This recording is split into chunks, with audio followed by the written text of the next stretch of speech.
ஆடு மாடு மேய்க்கிறது வந்து அவ்வளவு சுலபமாக இல்லையா? இப்போ சீமான் வந்து எதுக்கெடுத்தாலும் சொல்லிக்கிட்டு இருக்காரு. எல்லோரும் டாக்டர் ஆகிட்டா யாரா வந்து நோயாளி, யார் வந்து நோயாளி அடிக்கிறது அப்படின்னு சொல்லுவார். அதே மாதிரி வந்து மாடு மேய்க்கிறதுனா ஆடு மேய்க்கிறதுனா விவசாயம் பண்ணாட்டுனா வந்து சாப்பிட்றதுக்கு இங்கே போவிய கறி எங்கே திம்பிங்க அப்படிலாம் கேட்குறாரு. சரி, நீங்கள் சொல்கிறதெல்லாம் வாசமான பேச்சு தான். ஆனால் வந்து நான் வந்து ஆடு மாடு மேய்க்கிறதெல்லாம் வந்து நான் வந்து முதலமைச்சர் ஆகிட்டேன்னா இதை வந்து ஒரு அரசு வேலையாக வந்து அமர்த்துவேன் அப்படின்னு சொல்கிறார்.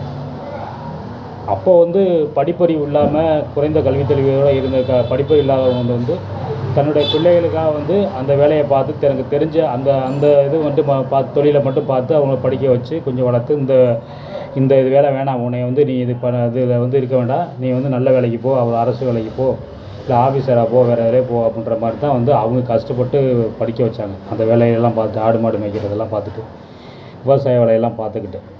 ஆனால் வந்து ஆடு மாடு மேய்க்கிறது வந்து அவ்வளோ சுலபம் இல்லை. காலையில் நீங்கள் வந்து ஆட்டை வந்து காட்டுக்கோ இல்லை வந்து தோட்டம் துறவுக்கோ அனுப்பிச்சிட்டிங்கன்னா வந்து அது வந்து வீடு வந்து சேர்றதுக்கு வந்து ஒரு 5-6 மணி ஆகிடும். அது வரைக்கும் நீங்கள் அதை கண்காணிக்கணும். சும்மா அவுத்து விட்டுட்டு இருக்க கிடையாது. அது வந்து வெறும்பு நாவரையும் சொல்லுவாங்க. அதாவது வந்து விவசாயம் வந்து முடிஞ்சதுக்கப்புறமும் அதே மாதிரி காட்டில் வந்து எதுவும் வேலை வெட்டி இல்லாமல் இருக்கிற சமயத்தில் தான் அவுத்து விட முடியும். மற்றபடி வந்து அதை நம்ம பின்தொடர்ந்து எந்நேரமும் பின்தொடர்ந்துகிட்டே இருக்கணும். காலையில் அஜித் குமாரி மாதிரி போகிற ஆள் வந்து சாயங்காலம் வரும்போது டைரக்டர் அட்லி மாதிரி தான் வருவார், திரும்பி வருவார்.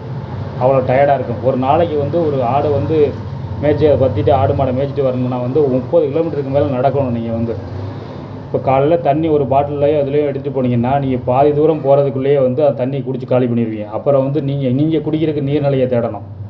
அதே மாதிரி சாப்பாடும் அதே மாதிரி தான்.